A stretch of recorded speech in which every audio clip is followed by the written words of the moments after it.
Hello, नमस्कार, आदाब, सत श्री अकाल और अस्सलाम वालेकुम। मैं हूं मोहम्मद अहमद काज़मी, लेकर आया हूं आपका पसंदीदा कार्यक्रम नज़र दुनिया पर। आज का एपिसोड बिल्कुल अलग है। आज मैं आपको इजराइल की तरफ से अफ्रीका के मुस्लिम मुल्कों से ताल्लुकात नॉर्मल करने की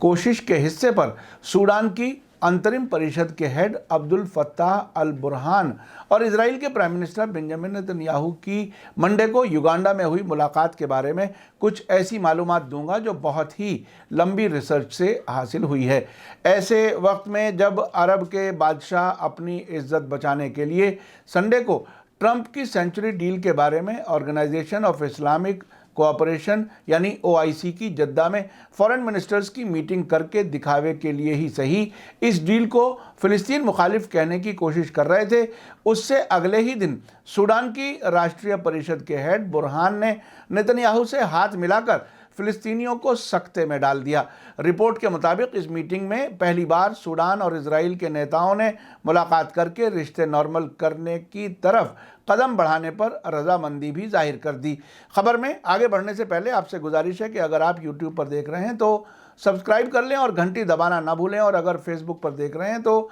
हमारा पेज फॉलो कर लें और लाइक ज़रूर करें ताकि आपको हमारी हर एक वीडियो की खबर सही वक्त पर मिल सके। और अगर आपको हमारी खबर सच्ची और अच्छी लगे तो अपने व्हाट्सएप ग्रुप, फेसबुक, इंस्टाग्राम और ट्विटर अकाउंट पर ज़रूर शेयर कर लें ताकि मीडिया स्टार वर्ल्ड की खबरें दुनिया भर तक पहुंच सकें। खबर यह है कि Israeli prime minister Benjamin Netanyahu से युगांडा के शहर एंटेबे में सूडान की राष्ट्रीय परिषद के head Abdul Fattah al Burhan ने मंडे को मुलाकात की है। आपको बता दूं कि सूडान की राष्ट्रीय परिषद पिछले साल राष्ट्रपति उमर बशीर की सरकार का तख्ता पलट के बाद 11 अप्रैल 2019 को बनी थी। इस तख्ता पलट की leadership Abdul Fattah al Burhan ने की थी। इस मुलाकात के करने में यूनाइटेड अरब एमिरेट्स का अहम रोल रहा है, जबकि अमेरिका के विदेश मंत्रालय ने इसका वेलकम किया था। लंदन से इस इलाके की खबरों की खास वेबसाइट मिडल ईस्ट आई के मुताबिक सूडान के नेता general Abdul Fattah al Burhan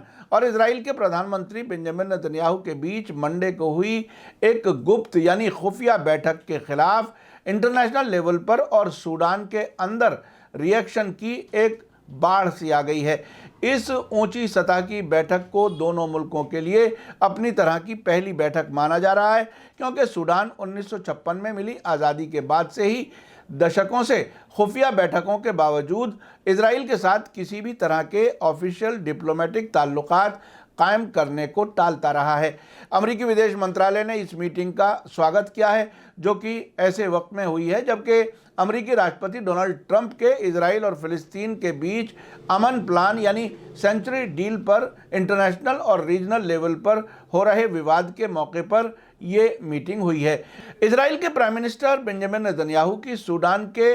अंतरिम प्रेसिडेंट के साथ हुई मुलाकात के बारे में इजराइल ने एक आधिकारिक बयान जारी करके कहा है कि तेल अवीव और खार्तूम सहयोग शुरू करने और रिश्तों को सामान्य बनाने की तरफ कदम आगे बढ़ाने के लिए राजी हो गए हैं। मुलाकात के बाद नेतन्याहू ने ट्वीट किया कि इजराइल और सूडान आपसी कोऑपरेशन शुरू करने पर राजी हो गए हैं, जिसके नतीजे में आगे चलकर रिश्ते सामान्य हो जाएंगे। आपको बता दूं कि सूडान और इजराइल के बीच अभी तक डिप्लोमेटिक ताल्लुकात नहीं है। जिस तरह से सऊदी अरब और कई दूसरे अरब देशों के इजराइल से ताल्लुकात नहीं हैं, लेकिन खुफिया तरीके से ये सब इजराइल से मिलते रहते हैं। सूडान भी ऐसा ही करता रहा है। सऊदी अरब के क्राउन प्रिंस मोहम्मद बिन सलमान तो अमेरिका में यहूदियों की एक मीटिंग में इस हद तक कह चुके हैं कि यहूदियों को अपनी ज़मीन पर रहने का हक है, जबकि सिर्फ 70 साल की हिस्ट्री भुलाई जा रही है कि इजराइल फ़िलिस्तीन की ज़मीन पर कब्ज़ा करके बसा है। दिलचस्प बात यह है कि सूडान की विदेश मंत्री अस्मा मोहम्मद अब्दुल्ला ने कतर के टेलीविज़न चैनल अल जजीरा से बात करते हुए कहा है कि मंडे को इजरायली और सूडानी अधिकारियों के बीच हुई मुलाकात के बारे में उन्हें मीडिया के ज़रिए पता चला है और उन्हें इसके बारे में ज़्यादा जानकारी नहीं है। फ़िलिस्तीन लिबरेशन ऑर्गेनाइजेशन यानी PLO के महासचिव साहब अरिकात ने इजराइल और सूडानी नेताओं के बीच हुई बैठक को कंडम करते हुए कहा है कि ये कदम फ़िलिस्तीनियों की पीठ में छुरा घोंपने जैसा है। उनका कहना था कि ये कदम ऐसे वक्त में उठाया गया है जब अमेरिकी राष्ट्रपति डोनाल्ड ट्रंप और इजरायली प्रधानमंत्री नेतन्याहू फिलिस्तीनियों के बुनियादी हुकूक को ही ख़त्म करने की कोशिश कर रहे हैं। गौरतलब है कि ट्रंप की डील ऑफ द सेंचुरी ने पैदा होते ही उस वक्त दम तोड़ दिया जब अरब और मुस्लिम देशों ने एक आवाज़ होकर ऐलान कर दिया कि इजराइल को मान्यता नहीं दी जाएगी, उसके साथ शांति समझौता नहीं होगा और ना ही उसके साथ किसी तरह की बातचीत होगी। कुछ जानकारों का कहना है कि अब ऐसी हालत में 1 महीने बाद इजराइल में होने वाले आम चुनावों में अपनी साख बचाने के लिए नेतन्याहू को सूडान जैसे किसी मुस्लिम मुल्क से रिलेशन नॉर्मल करने का ऐलान करने की ज़रूरत थी। एक रिपोर्ट में कहा गया है कि सूडान के एक सीनियर फौजी अफसर ने नेतन्याहू की इस साजिश से पर्दा उठाते हुए कहा है कि संयुक्त अरब अमीरात ने इसके लिए नेतन्याहू की मदद की है और ऐसे संवेदनशील यानी सेंसिटिव मौके पर सूडान को इजराइल के साथ सहयोग के लिए तैयार किया है। अमेरिकी न्यूज़ एजेंसी एसोसिएटेड प्रेस ने नाम जाहिर नहीं करने की शर्त पर फौजी अफसर के हवाले से बताया है कि यूएई ने यकीन दिया है कि अगर बुरहान नेतन्याहू के साथ मुलाकात के लिए तैयार हो जाते हैं तो सूडान का नाम टेररिस्ट मुल्कों की लिस्ट से निकाल दिया जाएगा। नेतन्याहू का कहना है कि सूडान के जिम्मेदार दुनिया में अलग थलग पड़े अपने मुल्क को दुनिया के नक्शे पर वापस देखना चाहते हैं और उसकी तरक्की चाहते हैं। जनवरी 2016 में सूडान के पूर्व विदेश मंत्री इब्राहिम गुंदूर ने कहा था कि इजराइल के साथ रिश्ते नॉर्मल करने से मुमकिन है कि अमेरिका उनके मुल्क पर लगी पाबंदियां हटा ले। इजराइल की तरफ दोस्ती का हाथ बढ़ाने के सूडान के कदम से फिलिस्तीनी सदमे में हैं और मुस्लिम मुल्कों को भी एक बड़ा झटका लगा है, इसलिए कि फिलिस्तीनियों ने काफ़ी हद तक ट्रंप की सेंचुरी डील के खिलाफ अरब और इस्लामी देशों को एकजुट कर लिया था और सैटरडे को सूडान समेत अरब लीग के सभी 22 मेंबर मुल्कों ने इस डील को खारिज कर दिया था। फिलिस्तीन के प्रेसिडेंट महमूद अब्बास के ग्रुप अल फतह के जनरल सेक्रेटरी जिब्राइल रजूब ने कहा है कि सूडान ने यह कदम अपनी जनता की ख्वाहिशात के खिलाफ उठाया है, इसलिए कि सूडानी जनता फ़िलिस्तीनियों के बुनियादी हकूक़ का सपोर्ट करती रही है। गज़ा में सरकार चलाने वाले हमास के स्पोक्सपर्सन हाजिम कासिम ने भी कहा है कि इजराइल के साथ रिश्ते नॉर्मल बनाने से उसे अपने गुनाहों को जारी रखने और फ़िलिस्तीनियों की ज़मीन हड़पने के लिए हिम्मत मिलेगी। इसी बीच इजराइल के बड़े अखबार जेरूसलम पोस्ट ने रिपोर्ट दी है कि सूडान की सरकार चलाने वाली राष्ट्रीय परिषद के प्रमुख ने मंगलवार को युगांडा में इजराइल के प्रधानमंत्री से मुलाकात के एक दिन बाद इजराइल के साथ ताल्लुकात के किसी भी तेज़ी से नॉर्मल होने पर शक जाहिर करते हुए कहा है कि फ़िलिस्तीनी मुद्दे पर उनके देश की पॉलिसी नहीं बदली है। ये खबर रॉयटर्स न्यूज़ एजेंसी ने दी है और कहा है कि अब्दुल फत्ताह अल बुरहान ने भी एक बयान में सूडान की नागरिक सरकार के मंत्रिमंडल के साफ हवाले से कहा है कि सूडान और इजराइल के बीच ताल्लुकात के बारे में संबंधित संस्थानों यानी मुतल्लिका इंस्टीट्यूशंस की जिम्मेदारी है। उनके इस बयान से लगता है कि वो भी अपने मुल्क में इजराइल के खिलाफ पाई जाने वाली नफ़रत की वजह से इजराइल से ताल्लुकात को नॉर्मल करने की बात खुलकर नहीं कह पा रहे हैं। इस बीच जेरूसलम पोस्ट ने अपने एक एडिटोरियल में वेडनेसडे को लिखा है कि राष्ट्रपति डोनाल्ड ट्रंप की मिडिल ईस्ट सेंचुरी डील शायद इजराइल और फिलिस्तीनियों के बीच अमन पैदा करने में अपने मकसद को हासिल नहीं करेगी, लेकिन ये इजराइल और उसके अरब पड़ोसियों के बीच शांति पैदा करने में मदद कर सकती है। इस इजरायली अखबार ने जो कुछ आगे बताया है वो काफ़ी अहम है। सेंचुरी डील के बाद इजराइल और अरब मुल्कों के बीच बेहतर ताल्लुकात बनाने के चांसेस को डिस्कस करते हुए एनाट विल्फ ने इस एडिटोरियल में लिखा है कि पिछले कई बरसों में इजराइल दो ख़ास वजहों से अरब मुल्कों के लिए एक आकर्षक भागीदार यानी अट्रैक्टिव पार्टनर बन गया है। जेरूसलम पोस्ट ने आगे लिखा है कि जब से अरब स्प्रिंग के नाम से जाने वाले क्रांतियों में कई सरकारें गिरी हैं और दूसरों की स्थिरता को कम करके आंका गया है, इलाके में इजराइल की स्थिरता और ज़्यादा साफ नज़र आने लगी है। इसके अलावा जैसा कि खाड़ी में अरब मुल्कों ने ईरान को एक ख़तरे के तौर पर देखा है, इजराइल की स्थिरता, फौजी ताकत और ईरान की ताकत पर नकेल लगाने की राजनीतिक इच्छा यानी पॉलिटिकल विल उन मुल्कों के लिए और ज़्यादा अट्रैक्टिव बन गई है। अखबार ने आगे लिखा है कि इसलिए पर्दे के पीछे से इजराइल, सऊदी अरब और खाड़ी के मुल्कों में नज़दीकियाँ बढ़ाईं, खुफिया जानकारी साझा की और ईरान का मुकाबला करने के लिए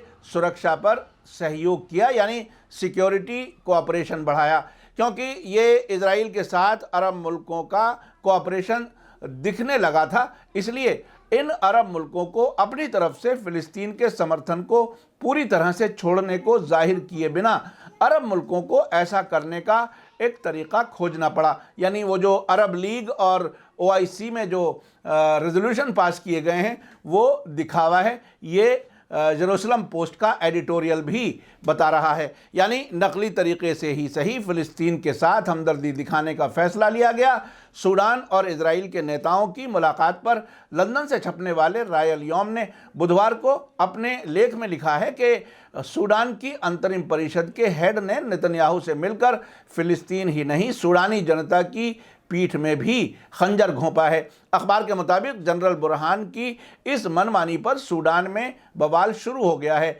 मेरा समझना है कि इस दबाव के बाद ही उन्होंने ये कहा है कि इजराइल के बारे में उनके मुल्क की पॉलिसी में कोई तब्दीली नहीं हुई है और इसका फैसला नागरिक नुमाइंदा सरकार ही कर सकेगी। रायल यौम के मुताबिक सूडान की अंतरिम परिषद के प्रमुख जनरल अब्दुल फत्ताह बुरहान ने युगांडा में इजराइल के प्रधानमंत्री बेंजामिन नेतन्याहू से 2 घंटे की लंबी मुलाकात की, जिसमें इस बात पर रजामंदी बनी कि सूडान और इजराइल के बीच दोस्ताना ताल्लुकात कायम किए जाएं। रायल यौम का कहना है कि ये सूडान की जनता और उस सूडानी क्रांति के पीठ में छुरा घोंपने जैसा है जिन्होंने जनरल बुरहान को कुछ ही वक्त के लिए ही सही सरकार में पहुंचाया है। दूसरी बात यह है कि इस तरह की हरकतें करके वो अगर सूडान की मुश्किलें हल करना चाहते हैं तो उन्हें समझ लेना चाहिए कि हल होने के बजाय प्रॉब्लम्स और ज़्यादा पेचीदा हो जाएंगी। सूडान की मुश्किल की वजह यह नहीं है कि इजराइल से उसके ताल्लुकात नहीं है, बल्कि मुश्किल की वजह देश में फैला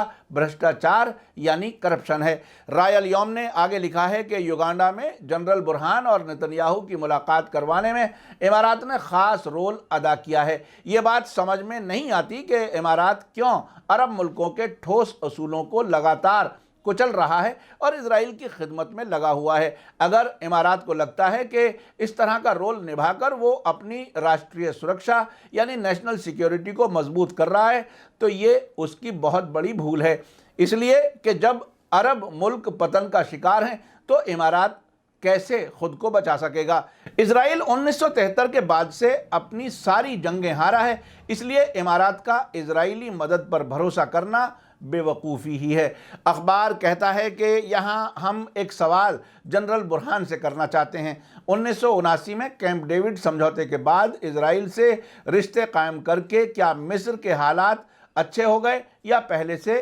ख़राब हुए हैं, या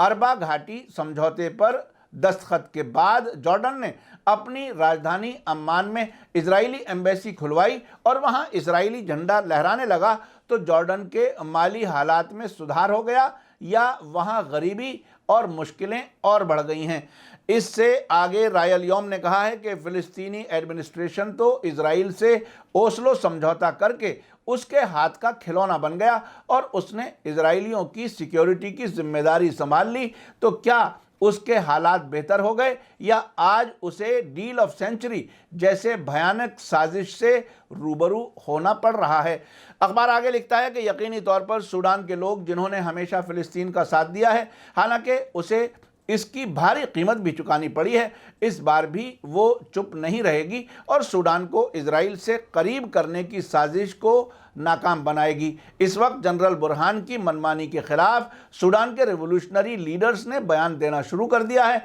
और नेतन्याहू से उनकी मुलाकात की सख्त अल्फाज में मजम्मत की जा रही है। जनरल बुरहान कहते हैं कि उन्होंने जो कुछ किया वो राष्ट्रीय हित यानी नेशनल इंटरेस्ट में किया, लेकिन उनसे सवाल किया जा रहा है कि राष्ट्रीय हित यानी नेशनल इंटरेस्ट के बारे में क्या उनकी समझ देश की जनता की समझ से अलग है, और अगर अलग है तो वे अपनी सोच में सुधार करें। आखिर में सूडान ट्रिब्यून की खबर आप तक पहुंचा रहा हूं।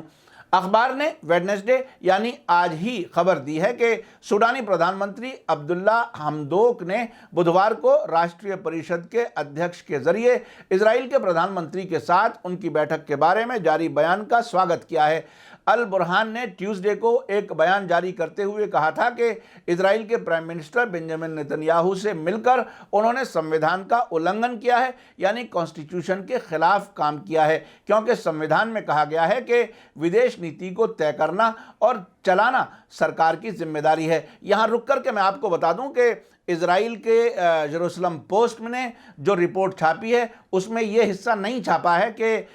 बुरहान ने कहा है कि मैंने कॉन्स्टिट्यूशन की खिलाफ वर्जी की है, लेकिन सूडान के अखबार से ये खबर हमें मिली है। मेरी कोशिश होती है मीडिया स्टार वर्ल्ड की जो स्टोरी मैं करता हूँ कि जिस मुल्क की खबर है वहीं के मीडिया से कुछ खबरें निकालूं, नहीं तो BBC, CNN, Reuters, AP, AFP ये सब अपने तरीके से खबरें देते हैं। मेरी कोशिश होती है कि जिस मुल्क की खबर है वहीं से खबर निकाल के लाऊं ताकि आपको हकीकत के नज़दीक पहुंचाया जा सके। हालांकि जनरल बुरहान ने कहा है कि उन्होंने राष्ट्रीय सुरक्षा की सेवा करने और सूडानी लोगों के बड़े फायदे हासिल करने के लिए अच्छे विश्वास के साथ ये मुलाकात की है। हमदोक ने बुधवार सुबह पोस्ट किए गए ट्वीट्स में कहा है कि हम इजराइल के प्रधानमंत्री के साथ उनकी बैठक के बारे में बुरहान के बयान का स्वागत करते हैं। संवैधानिक दस्तावेज कानूनी ढांचा है जो जिम्मेदारियों को साफ तौर से बताता है। हमें संविधान के तहत अपने रोल और पावर्स का पालन करना चाहिए। अरबी और अंग्रेजी में पोस्ट किए गए ट्वीट्स के तीसरे हिस्से में सूडानी प्रधानमंत्री ने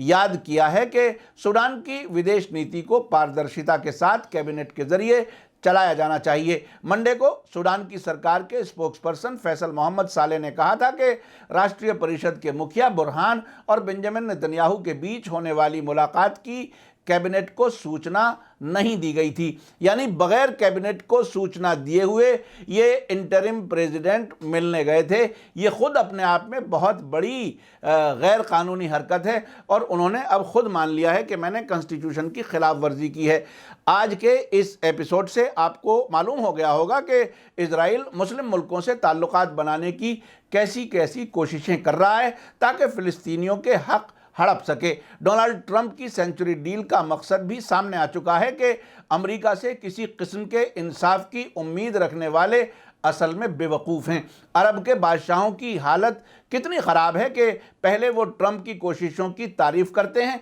बाद में अपने अंदर और बाहर के प्रेशर की वजह से OIC के फॉरेन मिनिस्टर्स की मीटिंग और अरब लीग के मीटिंग में ट्रंप की डील की मुखालिफत करते हैं। बिल्कुल इसी तरह का हाल इजराइल के प्राइम मिनिस्टर से मिलकर सूडान के राष्ट्रीय परिषद के मुखिया बुरहान का हुआ है। उन्होंने मुलाकात के दौरान तो इजराइल से नॉर्मल ताल्लुकात कायम करने के लिए रजामंदी दिखाई और अगले ही दिन जब वो वापस अपने मुल्क में पहुंचे और मुखालिफत का सामना करना पड़ा तो मजबूरन फ़ौरन अपनी गलती मानते हुए उन्होंने कह दिया कि उन्होंने संविधान का उल्लंघन किया है। देखा आपने, अमेरिका और इजराइल इन अरब और मुस्लिम मुल्कों में अपने एजेंटों को अपने लिए कितना जलील करा रहे हैं। अब से पहले मैं बता चुका हूं कि जो भी नेता अपनी कौम और मुल्क के नेशनल इंटरेस्ट के खिलाफ विदेशी ताकतों के एजेंट होते हैं उन्हें इसी तरह से अपमान का सामना करना पड़ता है। आप देखते जाएं कि आने वाले वक्त में विदेशी ताकतों से मिले हुए एजेंट